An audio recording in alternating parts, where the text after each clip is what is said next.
Here is Principles for Dealing with the Changing World Order, Why Nations Succeed and Fail by Ray Dalio. And today I would just like to share my thoughts and opinions having read this book, and also make some recommendations for who I think it would be best for and who would likely get the most out of it. So before I begin, I do just want to give a kind of brief summary of what this book is all about without kind of giving away too many spoilers and ruining the read for you. This book is all about examining the rise and fall of empires over the past 500 years, and it includes reference to the Dutch, British and American empires. Now, it's all about identifying the cycles and patterns behind shifts in global wealth and power over time.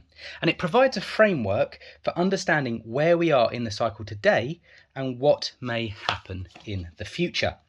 And it offers practical principles for positioning yourself to navigate upcoming challenges. So what do I like about this book? Well, Dalio has a very good way of synthesizing history, economics and geopolitics into one holistic framework. He's very, very good at pulling it all together. It offers a unique perspective from Dalio's decades studying global markets, which is very, very important. It also seeks to educate us, the reader, on the forces that are shaping our world and provide useful principles and insights into those. I like how it quantifies the health of major countries over time based on key determinants like productivity, national debt and values. And seeing these trends visually in charts provides a perspective which is, to be honest, incredibly valuable and not often found elsewhere. It discusses the future in a balanced and non-alarmist way, which when I first got this book, I thought it may make me really, really worried and paranoid about what potentially could be coming. While uncertain, Dalio lays out various scenarios he sees as plausible without sensationalism, which is very, very kind of crucial to not having that alarmist narrative. It also helps to serve as a call to action for us to educate ourselves on anything that is shaping the world. The tone that it's given makes these issues impact everyone and not just policymakers. So there's a lot to learn from this book, regardless of why you perhaps may be interested in it.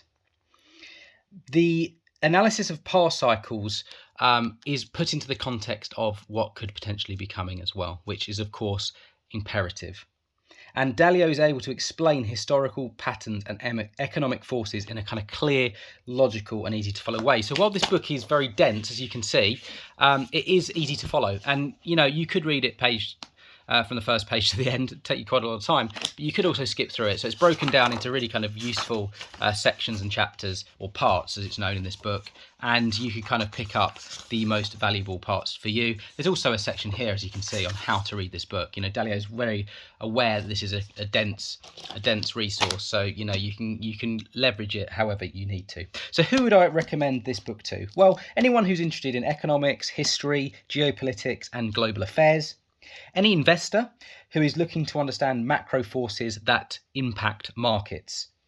Leaders and policymakers who will be shaping our future decisions and strategies. There's a lot for you to gain from this too. Anyone who wants to be informed on the forces that impact our daily quality of life. And anyone seeking principles for navigating our uncertain future. So in summary, Principles for Dealing with the Changing World Order provides a powerful lens for understanding where we've been, where we are, and where we may be going. I highly recommend it to any thoughtful person trying to position themselves and their loved ones to navigate the interesting times ahead.